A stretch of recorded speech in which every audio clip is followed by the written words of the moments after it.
जैसे प्रदोष के दिन प्रदोष काल में जलाया गया दीप, प्रज्वलित करा गया दीप 5 स्थान पर फल देता है। कितने स्थान पर फल देता है? 5 स्थान पर। आप में से कितने लोग हैं जो प्रदोष के दिन दीप लगाने मंदिर जाते हैं या शंकर जी के मंदिर पहुंचते हैं? बहुत बहुत प्रणाम आपको, साधुता जानना चाहिए। अपना प्रदोष के दिन प्रदोष काल में लगाया गया दीपक 5 स्थान पर फल देता है। पहला स्थान, अगर हमको या हमारे परिवार में किसी को काल सर्प दोष है तो हमारा प्रदोष का लगाया गया दीपक कहीं पूजन मत कराओ, वो दीप जलाने से ही काल सर्प दोष समाप्त होता चले जाता है। दूसरा स्थान, पितृदोष। अगर किसी ने कह दिया कि तेरे घर में पितृदोष है, तेरे घर में, कई लोग बता देते हैं कि तुम्हारे घर में, कई माताएं पूछती हैं मेरे घर में बेटा नहीं, मेरे घर में 3 बेटी हो गई, 4 बेटी हो गई, 5 बेटी हो गई, बेटा नहीं है, बेटा नहीं, तो किसी ने कह दिया पितृदोष है। अब तुम शंकर जी की पूजन कर रहे हो, शंकर जी पे जल चढ़ा रहे हो, शिव की स्तुति कर रहे हो, तो किसी किसी की यहाँ 3 बेटियों के बाद, 4 बेटियों के बाद, एक माता ने तो लिखा है कि उसके यहाँ 2008 में उसके घर में लड़की ने जन्म लिया था, या 2008 में उसके घर में बच्चे ने जन्म लिया था, लड़की ने। उसके बाद फिर लड़की ने जन्म लिया और उसके बाद उसके घर में कोई पुत्र का योग नहीं बना। तब उसने प्रदोष के समय पर शाम को दिया लगाना प्रारंभ करा और 2008 में बच्ची जन्मी थी और अब 2024 में उसके घर में लड़के ने जन्म लिया।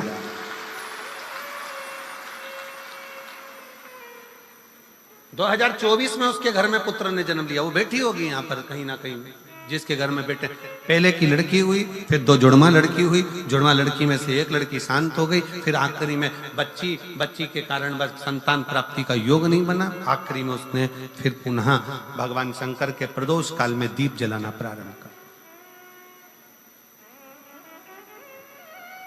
कहीं बैठी हो तो हाथ हिला सकती हैं, अगर कहीं बैठी हो। कितना कितना विचित्र कर्म है, जरा विचार करिएगा कि प्रदोष काल का लगाया गया दीपक, प्रदोष काल, प्रदोष के दिन, प्रदोष काल का जो दीपदान होता है वो सरल नहीं होता, वो सहज नहीं होता। 5 स्थान की पूर्ति करता है। पहला, जम के बोलो, पहला स्थान किस चीज के लिए? काल सर्पदोष के लिए। दूसरा, पितृदोष। कैसा भी तुम्हें कोई पितृदोष बता दे, कितना भी तुमसे कोई कह दे कि तेरे घर में पितृ का दोष है, तेरे घर में ये दोष है, अगर आप प्रदोष के दिन, प्रदोष काल में, अर्थात सूर्य अस्त के समय के 2:45 तक का जो समय होता है, 2 घंटे के समय का, उसके अंतर्गत अगर आप प्रदोष काल के समय में भगवान शंकर को दीप लगाने के लिए अगर पहुंचे हो तो वो आपको फल देगा ही, पितृदोष का निवारण होगा ही। चाहे तुम कुछ करो चाहे मत करो, वो पितृ की शांति करा दे। दूसरे नंबर पर है पितृदोष। तीसरे नंबर पर है वास्तु दोष। हमारे घर का, अब एक बहुत सावधानी से श्रवण करने वाला विषय है।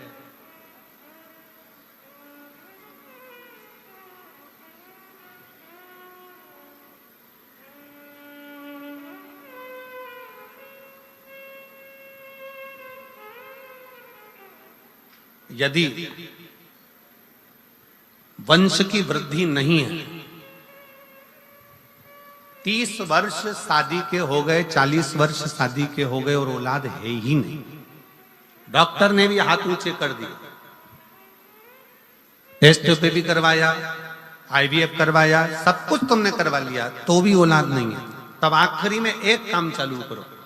प्रदोष का दिन दोनों पति पत्नी व्रत चालू कर दो प्रदोष का, और प्रदोष काल में शाम के समय जाकर एक ही दिए में 2 लंबी बाती जानते हो ना, रुई की लंबी कपास की बाती 2, और दोनों बाती एक ही दिए में रखकर पति पत्नी दोनों उसको प्रज्वलित करना प्रारंभ करें। बाबा संतान देकर ही रहेगा, औलाद आएगी ही। दीप की जो बाती में अंतर आ जाता है, एक गोल बाती में और लंबी बाती में अंतर आता है, बहुत अंतर आता है।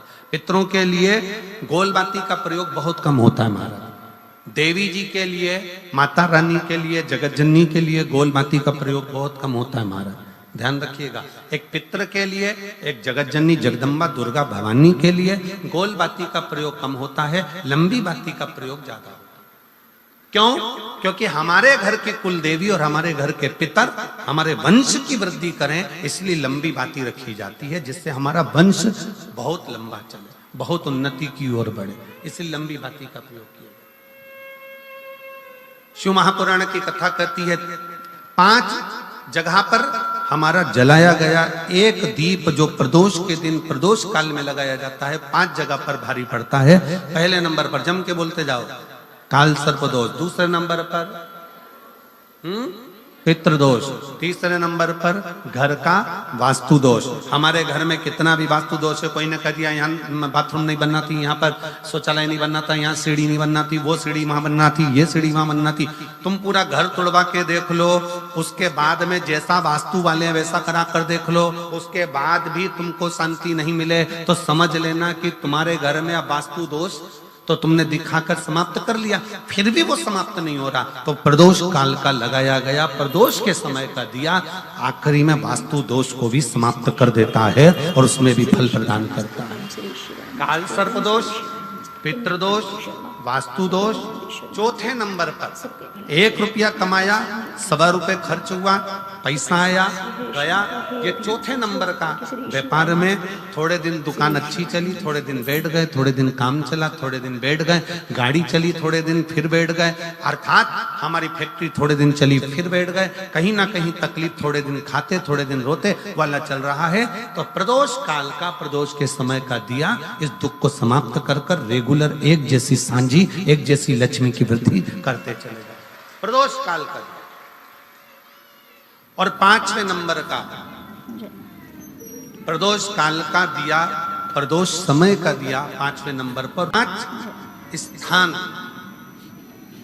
जो बताए गए हैं प्रदोष काल के दिन, प्रदोष के दिन दीप प्रज्वलन, प्रदोष के पर्यांत की, प्रदोष के बाद की बिल्कुल लगी हुई पीठ से जो शिवरात्रि होती है, वो शिवरात्रि अगर उस शिवरात्रि का व्रत, साधना, तप, भजन, संसार का मनुष्य कर लेता है तो जिंदगी में उसने कोई व्रत किए ना किए हो, अगर एक व्रत शिवरात्रि का, प्रदोष की पीठ से लगी हुई शिवरात्रि का अगर कर लेता है तो उसको पूरे जीवन के व्रत का पुण्य फल प्राप्त हो। एक व्रत शिवरात्रि का प्रदोष पर्यंत की, अर्थात प्रदोष की पीठ से जुड़ी हुई। अब